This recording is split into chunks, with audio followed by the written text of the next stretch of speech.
And welcome back. So this is Bhavanapuri. तो दोस्तों 10th standard का चैप्टर 1 हम ऑलरेडी स्टार्ट कर चुके हैं। मैं आपको बहुत सारी चीज़ें समझा चुकी हूँ। केमिकल रिएक्शंस क्या होते हैं, उसके साथ साथ केमिकल इक्वेशंस क्या है, कैसे इक्वेशन बनानी है और कैसे इक्वेशन को बैलेंस करना है, राइट। तो जो केमिकल रिएक्शंस के टाइप्स हैं, आज की हमारी वीडियो उसी के ऊपर है। तो केमिकल रिएक्शन की जो डिफरेंट टाइप्स हम पढ़ेंगे, उसमें सबसे पहला होगा कॉम्बिनेशन रिएक्शन। इसके अलावा मैं आपको अगर बताऊं कि टोटल कितने टाइप्स हैं, कॉम्बिनेशन रिएक्शन होगा, फिर उसके बाद डीकंपोजिशन रिएक्शन होता है, then displacement reaction, double displacement reaction and oxidation and reduction. तो ये 5 टाइप्स हम डिटेल में पढ़ेंगे और इसका जो सबसे पहला टाइप है वो कौन सा है, कॉम्बिनेशन रिएक्शन। तो चलिए, हमारा जो टॉपिक है आज का वो है टाइप्स ऑफ रिएक्शंस, यानी कि टाइप्स ऑफ केमिकल रिएक्शंस। सबसे पहला जो डिस्कस हम कर रहे हैं वो कौन सा होगा, कॉम्बिनेशन रिएक्शन। चलिए, क्या होता है कॉम्बिनेशन रिएक्शन? कंबाइन करने का मतलब क्या है, आपस में जुड़ना। तो कॉम्बिनेशन रिएक्शन का भी मतलब वही है, जब भी दो या दो से ज्यादा रिएक्टेंट्स आपस में कंबाइन करेंगे और एक सिंगल प्रोडक्ट की फॉर्मेशन करेंगे। व्हेन टू और मोर रिएक्टेंट्स रिएक्ट टुगेदर और combine together to form a single product, इस तरीके के रिएक्शन को हम कॉम्बिनेशन रिएक्शन बोलेंगे। For example C+O2 gives CO2। फिर कार्बन है जो सॉलिड था, यहाँ पर ऑक्सीजन जो कि गैस है, वो किसके साथ रिएक्ट कर रहा है, CO, मतलब ऑक्सीजन और कार्बन दोनों आपस में रिएक्ट कर रहे हैं। इसे कहते हैं burning of coal. Burning of coal, ये किसका एग्जांपल हो गया, कॉम्बिनेशन का। क्यों भाई, क्योंकि दो रिएक्टेंट्स आपस में जुड़ रहे हैं और एक सिंगल प्रोडक्ट की फॉर्मेशन कर रहे हैं। दो रिएक्टेंट्स आपस में जुड़ रहे हैं, कंबाइन कर रहे हैं और एक सिंगल प्रोडक्ट की फॉर्मेशन कर रहे हैं, तो इसलिए इस रिएक्शन को कॉम्बिनेशन रिएक्शन बोला और इसका नाम क्या है, बर्निंग ऑफ कोल। ठीक है, दूसरा ले लेते एग्जांपल, फॉर्मेशन ऑफ वाटर।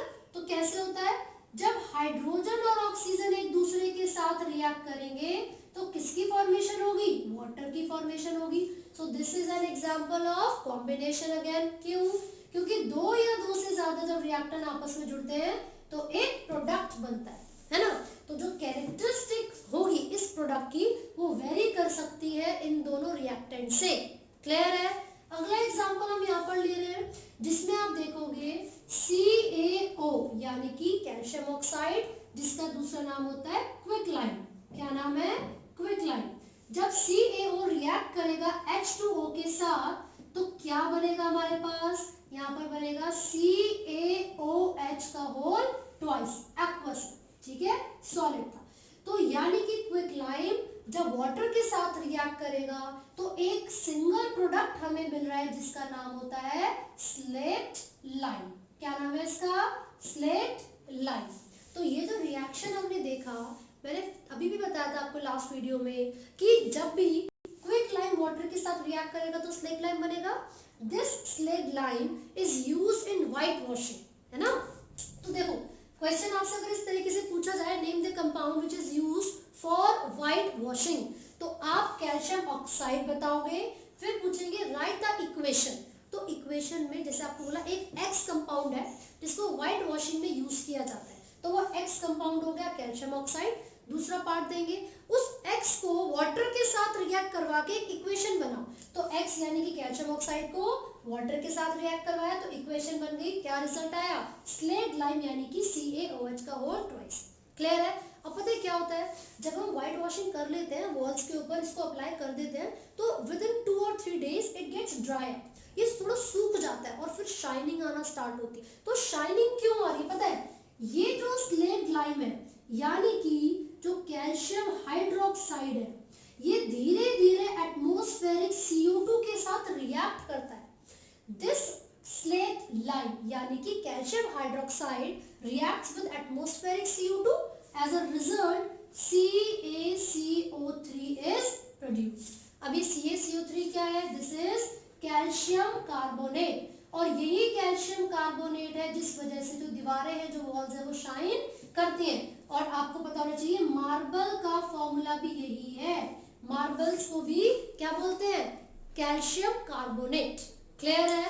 तो ये हम किसके बारे में बात बात कर रहे हैं कॉम्बिनेशन रिएक्शन के बारे में। The reactions in which two और more reactants combine together to form a single product, this is called combination reaction.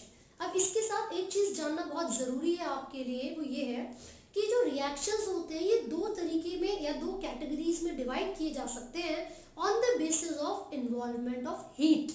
Heat या टेम्परेचर के इन्वॉल्वमेंट के आधार पर रिएक्शंस को हम दो कैटेगरीज में डिवाइड करते हैं, एंडोथर्मिक रिएक्शन और एक्सोथर्मिक रिएक्शन। एंडो का मतलब अंदर, याद करने का तरीका है। एंडोथर्मिक रिएक्शंस वो होते हैं जिसमें हीट या एनर्जी को एब्जॉर्ब किया जाता है। The reactions in which heat or energy is absorbed, it is called endothermic reaction। लेकिन बिल्कुल इसका ऑपोजिट, जिसमें हीट या एनर्जी रिलीज होती है, ठीक है, जिसमें हीट या एनर्जी रिलीज होती है किसी भी कंपाउंड के ब्रेक होने पर या फिर रिएक्ट करने पर, तो उसको हम बोलेंगे एक्सोथर्मिक रिएक्शन। तो एक एग्जांपल मैं आपको यहाँ पर दे रही हूँ एक्सोथर्मिक रिएक्शन का, which is burning of methane, ठीक है। तो जब भी ऑक्सीजन की प्रेजेंस में ये मीथेन गैस बर्न करेगी तो हमें क्या मिलेगा। सबसे पहली चीज तो आपको याद रखनी है, बर्निंग ऑफ नेचुरल गैस करके क्वेश्चन आता है आपके एनसीईआरटी में, मैं आपको भी दिखाऊंगी, क्योंकि ये क्वेश्चन काफी बार पूछा जाता है कि burning of natural gas, natural gas का मतलब क्या है, मीथेन। तो आप देखोगे यहाँ पर आपकी एनसीईआरटी में ऑलरेडी गिवन है ये एग्जाम्पल, पेज नंबर 7 पर लिखा हुआ है बर्निंग ऑफ नेचुरल गैस यानी कि CH4 मीथेन जब भी O2 की प्रेजेंस में बर्न करेगी तो क्या मिलेगा हमें, हमें मिलेगा CO2 plus H2O, CO2 plus H2O। इसका मतलब ये हुआ कि जब भी कार्बन के कंपाउंड ऑक्सीजन की प्रेजेंस में हीट किए जाते हैं, बर्न किए जाते हैं, तो हमें रिजल्ट में क्या मिलता है, CO2 प्लस H2। तो methane gas hydro oxygen gas के साथ रिएक्ट कर रही है, आपको CO2 गैस मिलेगी, गैस में इसलिए बता रही हूँ, यहाँ पर लिखा हुआ नहीं है, आप मेंशन कर सकते हो, ठीक है भाई। और हमें क्या मिलेगा, वाटर, ठीक है। तो जब भी कार्बन का कोई कंपाउंड ऑक्सीजन की प्रेजेंस में हीट होता है या बर्न होता है तो हमें क्या मिलता है, हमेशा CO2 प्लस H2। क्लियर हो गया। साथ साथ कुछ एनर्जी भी प्रोड्यूस हो रही है, और मैंने अभी आपको बताया वो रिएक्शंस जिनमें एनर्जी या हीट प्रोड्यूस होती है उसको हम क्या कहते हैं, एक्सोथर्मिक रिएक्शन। तो हम यहाँ पर लिख रहे हैं exothermic reaction, the reactions in which heat or energy, the reactions in which heat or energy is produced, उनको क्या बोलेंगे, ऐसा रिएक्शन जिसमें हीट या एनर्जी प्रोड्यूस हो रही है उसको हम बोलते हैं एक्सोथर्मिक रिएक्शन। इसका एक बहुत ही अच्छा एग्जांपल जो आपकी बुक में गिवन है वो है रेस्पिरेशन। कौन सा एग्जांपल है, रेस्पिरेशन, ठीक है। तो देखो जरा फटाफट से रेस्पिरेशन में क्या होता है, इसको हम रब कर देते हैं। तो जो रेस्पिरेशन है उसमें हम देखेंगे ग्लूकोज का ब्रेकडाउन होता है। क्या होता है, ग्लूकोज का breakdown. What is the formula of glucose, C6H12O6। इसमें आप देखोगे कार्बन, हाइड्रोजन और ऑक्सीजन प्रेजेंट है, तो ये एक कार्बन का कंपाउंड हो गया जिसको हाइड्रोकार्बन भी कहा जाता है ना, लेकिन इसमें ऑक्सीजन भी जुड़ा हुआ है तो उसको हम हाइड्रोकार्बन ना बोल के सिर्फ कार्बन कंपाउंड बोलेंगे।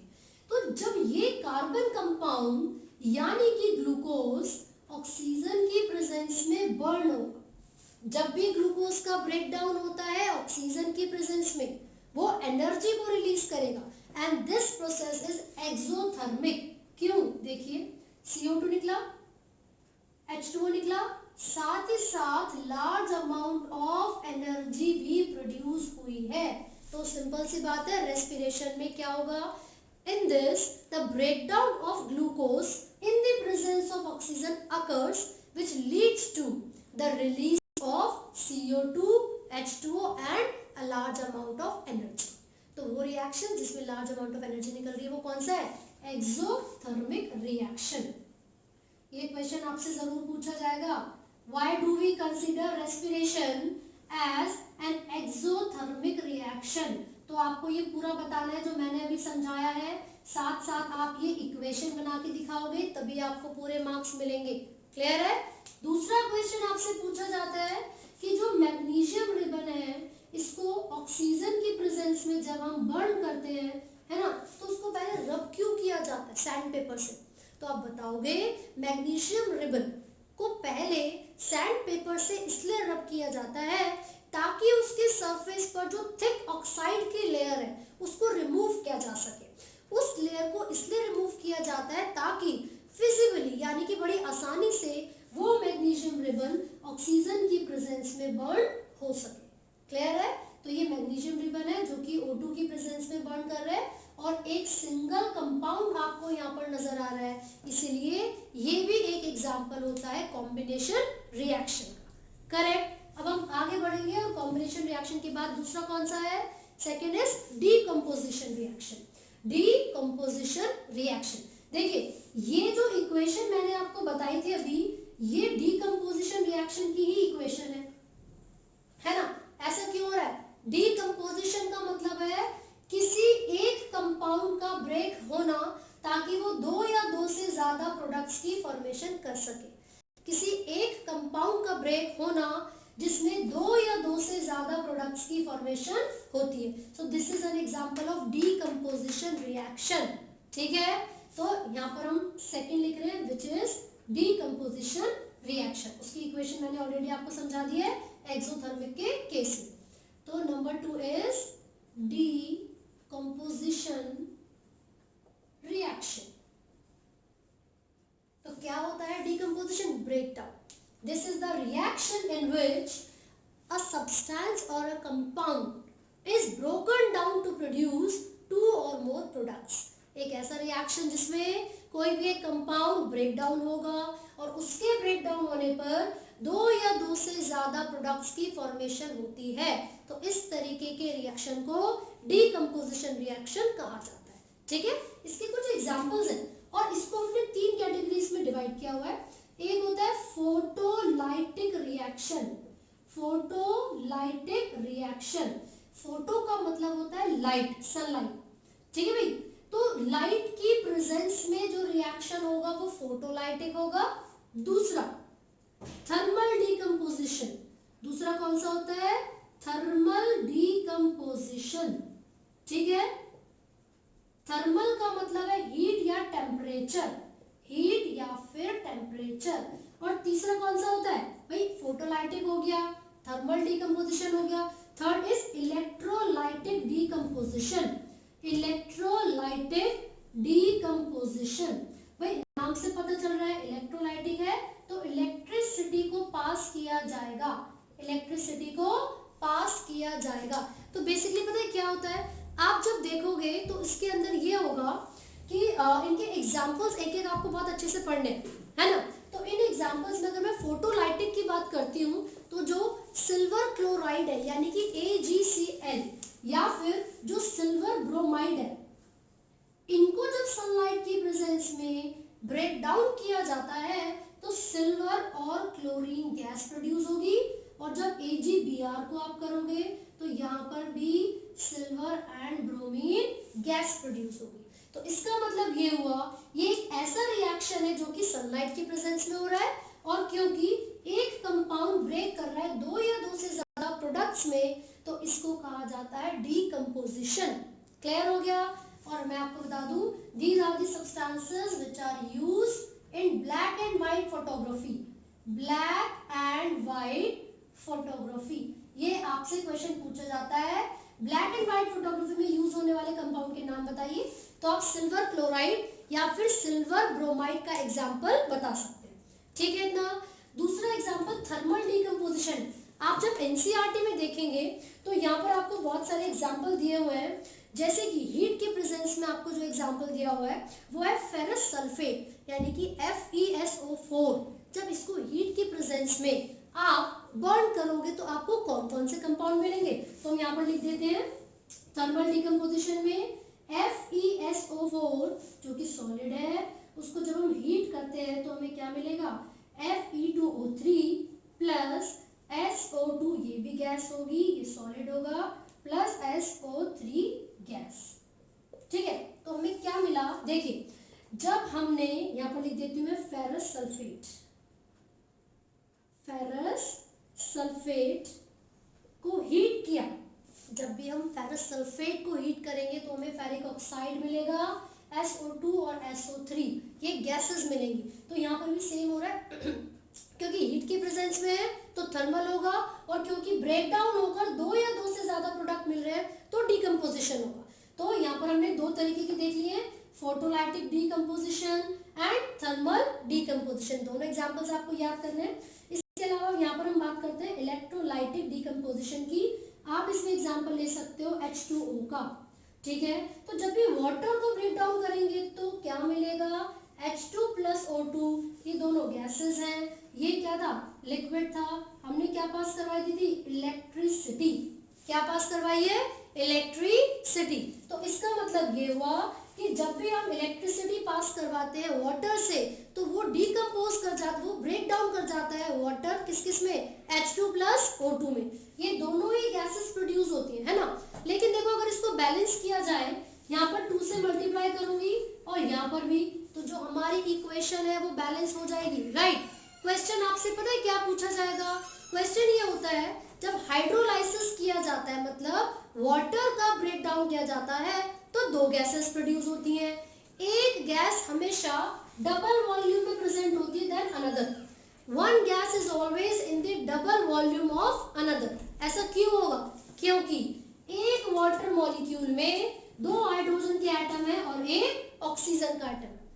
सिंपल सी बात है, जब हाइड्रोजन के एटम ज्यादा है तो जब इसका ब्रेक डाउन होगा तो हाइड्रोजन गैस की वॉल्यूम भी ज्यादा होगी। क्लियर है, तो ये आपको याद रखना है। साथ साथ अगर एग्जांपल बताया जाए थर्मल का, एक और एग्जांपल आपके एनसीईआरटी में गिवन होगा, which is the break down of CaCO3। यानी कि जब भी कैल्शियम कार्बोनेट ब्रेक डाउन होता है हीट के प्रेजेंस में होता है, वो तो इसलिए वो थर्मल डीकम्पोजिशन है। तो उसमें क्या होगा, तो जब CaCO3 का ब्रेक डाउन होगा, भाई देखते हैं फटाफट से, हमें क्या मिलेगा, हमें मिलेगा कैल्शियम ऑक्साइड CaO और CO2 गैस रिलीज हो जाएगी। सो this is also an example of thermal decomposition. तो यहाँ पर हमने डीकम्पोजिशन अच्छे से पढ़ लिया है, इसके सभी एग्जांपल्स आपको याद करने हैं। हम बात करेंगे डिस्प्लेसमेंट रिएक्शन के बारे में। तो जो टाइप्स ऑफ रिएक्शंस हैं उसमें हमने सबसे पहले बात की थी कॉम्बिनेशन रिएक्शन की, देन डीकम्पोजिशन रिएक्शन की, and the third one is displacement reaction. तो उसमें क्या होगा, किसी भी एक कंपाउंड में से जो ज्यादा रिएक्टिव एलिमेंट होता है, जो ज्यादा रिएक्टिव एलिमेंट होता है वो लेस रिएक्टिव एलिमेंट को डिस्प्लेस कर देता है, मतलब उसको अपनी पोजीशन से हटा देता है। तो डिस्प्लेसमेंट रिएक्शन कैसा रिएक्शन है, the reaction in which a highly reactive element displaces or removes the less reactive element from a solution or a compound. इसका मतलब ये हुआ कि जो ज्यादा रिएक्टिव होगा वो कम रिएक्टिव वाले एलिमेंट को किसी कंपाउंड या सॉल्यूशन से रिमूव कर देगा, जिसको हम क्या बोलते हैं, डिस्प्लेसमेंट रिएक्शन। तो इसका मतलब इसके लिए रिएक्टिविटी का पता होना जरूरी है, कौन सा एलिमेंट ज्यादा रिएक्टिव है, कौन सा कम रिएक्टिव है। तो यहाँ पर मैंने रिएक्टिविटी सीरीज लिखी हुई है, ये जो ऊपर सबसे अपर मोस्ट रीजन में आप देख रहे हो, these are the highly reactive most reactive elements, और नीचे जाते जाते रिएक्टिविटी डिक्रीज होती जा रही है, ठीक है। तो देखो potassium, sodium, calcium, magnesium, aluminium, zinc, Fe यानी कि आयरन, लेड, ये सब क्या है, this are the highly reactive elements, ठीक है। हाइड्रोजन को हमने इस कैटेगरी में डाला हुआ है सिर्फ ये पता लगाने के लिए कि वो ज्यादा रिएक्टिव है या लीस्ट रिएक्टिव है। तो हाइड्रोजन क्या करता है, ये बताने में हेल्प करेगा कि ज्यादा रिएक्टिव कौन सा और कम रिएक्टिव कौन सा, ठीक है। अगर कोई एलिमेंट हाइड्रोजन को डिस्प्लेस कर पा रहा है इसका मतलब है वो ज्यादा रिएक्टिव है, लेकिन अगर हाइड्रोजन को डिस्प्लेस नहीं कर पा रहा है इसका मतलब है वो कम रिएक्टिव है, मतलब लीस्ट रिएक्टिव है। क्लियर है। तो यहाँ पर जो इक्वेशन मैंने सबसे पहले आपको दी हुई है उसमें लिखा हुआ है Fe यानी कि iron reacts with CuSO4 aqueous solution है जिसका। तो हमारे पास जो प्रोडक्ट में आया है वो FeSO4 है और Cu, यानी कि जो आयरन था ये कॉपर से ज्यादा रिएक्टिव था, इसीलिए आयरन जब CuSO4 के साथ रिएक्ट करेगा तो उस सॉल्यूशन में से कॉपर को डिस्प्लेस कर देगा। तो जब आयरन ने Cu को हटा दिया, खुद जाकर उसकी पोजीशन ले लेगा, तो क्या बन जाएगा FeSO4, Cu हट गया और वो अलग हो गया। क्लियर है। तो इसका मतलब ये हुआ कि एक ऐसी इक्वेशन है जिसमें एक हाईली रिएक्टिव एलिमेंट ने एक लीस्ट रिएक्टिव या लेसर रिएक्टिव एलिमेंट को उसके कंपाउंड से या सॉल्यूशन से डिस्प्लेस कर दिया। क्लियर है यहाँ पर। लेकिन अगर ये इक्वेशन कुछ इस तरीके से होती Cu plus FeSO4 Fe2SO4 या Fe2O3, है ना, तो क्या वो इस तरीके से रिएक्ट कर पाते? नहीं, क्योंकि कॉपर आयरन से लीस्ट रिएक्टिव है, कम रिएक्टिव है, लेसर। तो इसका मतलब ये हुआ कि कॉपर आयरन को डिस्प्लेस नहीं कर पाता। तो आपको ये भी याद रखना है कि अगर आपको कुछ उस तरीके की इक्वेशन दी है जिसमें एक कंपाउंड में हाईली रिएक्टिव एलिमेंट है और दूसरा जो सब्सटेंस गिवन है वो लीस्ट रिएक्टिव है, तो कभी भी वो सब्सटेंस इस हाईली रिएक्टिव एलिमेंट को उसके कंपाउंड से रिमूव नहीं कर पाएगा। क्लियर हो गई ये बात? इसका एक सिंपल सा क्वेश्चन आपसे पूछ लिया जाता है कि अगर आयरन सल्फेट का सॉल्यूशन आपको गिवन है तो क्या कॉपर की स्पून से आप उसको स्टिर कर सकते हो, घुमा सकते हो? नहीं घुमा सकते। क्यों नहीं घुमा सकते? क्योंकि जो कॉपर है वो लीस्ट रिएक्टिव होता है ना, कॉपर क्या है? लीस्ट रिएक्टिव है। सिंपल दूसरा एग्जांपल ले लो, उल्टा बिल्कुल। CuSO4 का सॉल्यूशन है, क्या उस सॉल्यूशन में आप आयरन को डिप करोगे तो क्या कोई रिएक्शन होगा या नहीं होगा? क्यों होगा? क्योंकि आयरन कॉपर से ज्यादा रिएक्टिव था। क्लियर हो गई ये बात? ठीक है, तो इसका मतलब ये हुआ जो ज्यादा रिएक्टिव होता है वो कम रिएक्टिव वाले एलिमेंट को उसके कंपाउंड से डिस्प्लेस कर देता है and this is displacement reaction. दूसरा एग्जांपल देखते हैं। जिंक रिएक्ट कर रहा है CuSO4 के साथ, क्योंकि जिंक कॉपर से ज्यादा रिएक्टिव है इसलिए वो उसको डिस्प्लेस कर देगा, जिंक सल्फेट बन जाएगा और कॉपर अलग आ जाएगा। सिमिलरली लेड यानी कि Pb कॉपर क्लोराइड से ज्यादा रिएक्टिव होगा, Cu से ज्यादा रिएक्टिव होगा, इसलिए वो डिस्प्लेस कर देगा, यहाँ पर लेड क्लोराइड बन जाएगा PbCl2 और कॉपर डिस्प्लेस हो चुका है। So these are the examples of displacement reaction and now we will talk about double displacement reaction. अब हम बात करते हैं डबल डिस्प्लेसमेंट रिएक्शन की। यहाँ पर कुछ इक्वेशंस मैंने लिखी हुई है। बेसिकली डबल डिस्प्लेसमेंट का मतलब क्या है? जब आपने डिस्प्लेसमेंट पढ़ा था तो ये देखा जो हाईली रिएक्टिव एलिमेंट था वो लीस्ट रिएक्टिव एलिमेंट को उस कंपाउंड से या सॉल्यूशन से डिस्प्लेस कर रहा था, लेकिन डबल डिस्प्लेसमेंट रिएक्शन का मतलब क्या है? The reactions in which there is an exchange of ions between the reactants. वो रिएक्शन जिसमें जो रिएक्टेंट्स हैं, एरो के लेफ्ट साइड में जो कंपाउंड्स है, तो वो रिएक्शन जिसमें रिएक्टेंट्स में आयंस का एक्सचेंज होगा। The reactions in which there is an exchange of ions in the reactants. Clear है? देखिए यहाँ पर Na2SO4 है यानी कि sodium sulphate, this is barium chloride. जब ये दोनों आपस में रिएक्ट करेंगे तो एक प्रेसिपिटेट की फॉर्मेशन होती है जिसको हमने बोला था बेरियम सल्फेट, और यहाँ पर एक्वस सॉल्यूशन बन गया सोडियम क्लोराइड यानी कि NaCl का। ठीक है, तो ये कैसे फॉर्म हुआ? कौन सा रिएक्शन हुआ? Double displacement. कैसे पता चला? दिस सोडियम आयंस एंड यहाँ पर जो बेरियम है, तो ये जो Ba है ये क्या है? 2+ है। ठीक है, ये दोनों एक दूसरे के साथ अपनी पोजीशंस को एक्सचेंज कर रहे हैं। ठीक है, तो जब ये बेरियम यानी कि Ba2 पॉजिटिव SO4 के साथ रिएक्ट करेगा, मैंने पहले बताया था जब भी कंपाउंड की फॉर्मेशन होती है मेटल और एक नॉन मेटल रिएक्ट करेगा, मेटल पॉजिटिव चार्ज और ये नेगेटिव चार्ज कैरी करेंगे। ठीक है, तो ये बेरियम और सल्फेट आपस में रिएक्ट करके प्रेसिपिटेट बनाएंगे बेरियम सल्फेट। क्लियर है? तो बचा क्या? ये जो सोडियम और ये जो क्लोराइड हमारे पास बचा है NaCl, सोडियम क्लोराइड की फॉर्मेशन होगी, but here you can see sodium के 2 एटम्स है, क्लोरीन के भी 2 एटम्स है, तो in order to balance the equation हमें क्या करना पड़ा? इसके आगे 2 से मल्टीप्लाई करना पड़ा ताकि जो नंबर ऑफ एटम रिएक्टेंट में है उतने ही नंबर ऑफ एटम्स प्रोडक्ट में भी हो जाए। क्लियर है? साथ साथ यहाँ पर दूसरे इक्वेशन को देख लेते हैं। NaCl AgNO3 के साथ रिएक्ट कर रहा है यानी कि NaCl का मतलब है सोडियम क्लोराइड। सोडियम क्लोराइड ये किसके साथ रिएक्ट कर रहा है? ये रिएक्ट कर रहा है सिल्वर नाइट्रेट के साथ। तो जो कंपाउंड हमारे पास बन के आया है वो AgCl है यानी कि सिल्वर क्लोराइड, और यहाँ पर NaNO3 प्रोड्यूस हो गया। ये एक्सचेंज किस किस के बीच में हुआ था? सोडियम और सिल्वर के बीच में हुआ था। This silver reacts with the chlorine, तो ये Ag पॉजिटिव था, ये Cl नेगेटिव था। जब दोनों ने रिएक्ट किया बन गया AgCl, तो बचा क्या था? NaNO3। दोनों ने रिएक्ट किया और दूसरा हमारे पास सब्सटेंस आ गया। क्लियर है?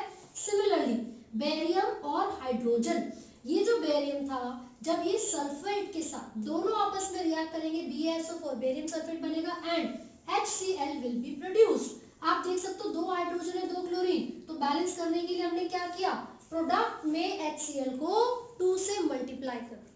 तो हमारे पास तीनों इक्वेशंस आ गई डबल डिस्प्लेसमेंट की, तीनों को बैलेंस करना आ गया है। साथ ही साथ आप ये देखोगे कि ये जो क्वेश्चंस होते हैं वो किस फॉर्म में आपसे पूछे जाते हैं। देखिए स्टेटमेंट्स आपको एनसीईआरटी में गिवन है और क्वेश्चन क्या पूछेंगे, इन स्टेटमेंट्स को इक्वेशन में बदलिए। ठीक है, तो एनसीईआरटी की जो क्वेश्चंस है इससे रिलेटेड फटाफट से एक बार उसको डिस्कस कर लेते हैं, तभी आगे बढ़ेंगे। तो एनसीईआरटी खोलिए और आप देखेंगे आपकी जो टेक्स्ट बुक है उसके अंदर जो क्वेश्चन पूछा गया एक्सरसाइज का, क्वेश्चन नंबर 7 क्या कहता है, क्वेश्चन नंबर 7 लिखा हुआ है right the balanced chemical equations for the following reaction. मैं आपको एक करके दिखा रही हूँ। फर्स्ट दे रखी है कैल्शियम हाइड्रोक्साइड, तो कैल्शियम हाइड्रोक्साइड का सिंबल क्या है, CaOH का whole twice, this is calcium hydroxide, ये हम फर्स्ट इक्वेशन की बात कर रहे हैं। प्लस दूसरा आपको दे रखा है कार्बन डाइऑक्साइड यानी कि CO2। जब ये दोनों आपस में रिएक्ट करेंगे कैल्शियम कार्बोनेट बनेगा और वाटर बनेगा। तो देखो हमारे पास कैल्शियम कार्बोनेट बन गया एंड वाटर बन गया।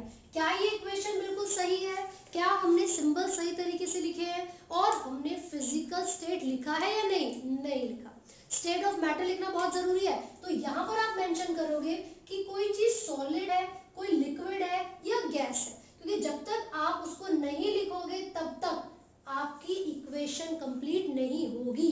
तो ये दोनों आपस में रिएक्ट कर रहे हैं और रिजल्ट में हमें क्या मिल गया है, कैल्शियम कार्बोनेट साथ ही साथ वाटर यानी कि H2। ठीक है, तो यहाँ पर भी इसको आप एक्वस से लिखिए तो ज्यादा बेटर है। सेकेंड इक्वेशन देखिए फटाफट से पढ़िए, लिखा हुआ है zinc reacts with silver nitrate to produce zinc nitrate and silver. तो जिंक ने सिल्वर नाइट्रेट के साथ रिएक्ट किया और हमें मिल गया जिंक नाइट्रेट प्लस सिल्वर अलग हो गया, है ना। अब अगर मैं आपसे पूछ लूं कि भाई जरा मुझे टाइप ऑफ रिएक्शन भी साथ साथ बताते चलो, तो क्या पता चलेगा किस तरीके का रिएक्शन है। Zn प्लस AgNO3, Zn ज्यादा रिएक्टिव था Ag से, इसलिए Zn ने Ag को रिमूव कर दिया, अलग हो गया Ag। ठीक है, तो Zn ने NO3 के साथ रिएक्ट किया, तो जब ये रिएक्शन करेंगे तो आपको पता होना चाहिए कि जिंक की वैलेंसी 2 है, NO3 की वैलेंसी 1 है। जब क्रॉस मल्टीप्लाई होगा तो बनेगा ZnNO3 का whole twice. So this is the equation for second point. तो जिंक क्या था, सॉलिड था, AgNO3 क्या था, ये क्या था। तो आपको सारी चीजें लिखनी है। ठीक है, जब तक आप ये नहीं लिखोगे आपकी इक्वेशन कंप्लीट नहीं होगी। राइट, तो इस तरीके से आपको सारी इक्वेशन करनी है। क्वेश्चन नंबर 8 भी बिल्कुल इस तरीके से है। इवन आपको फिजिकल स्टेट उन्होंने लिख के दिया हुआ है, वो सॉलिड है, लिक्विड है या किस तरीके का है। तो इस इक्वेशन को बनाने के लिए आपको एलिमेंट्स के नाम और उनके सिंबल का पता होना बहुत जरूरी है। ठीक है, तो बचा हुआ पार्ट है इस चैप्टर का, वो हम नेक्स्ट वीडियो में कवर करेंगे। तब तक आपको ये यहाँ तक जितना भी मैंने आपको करवाया है वो सारी चीजें बहुत अच्छे से पढ़नी है।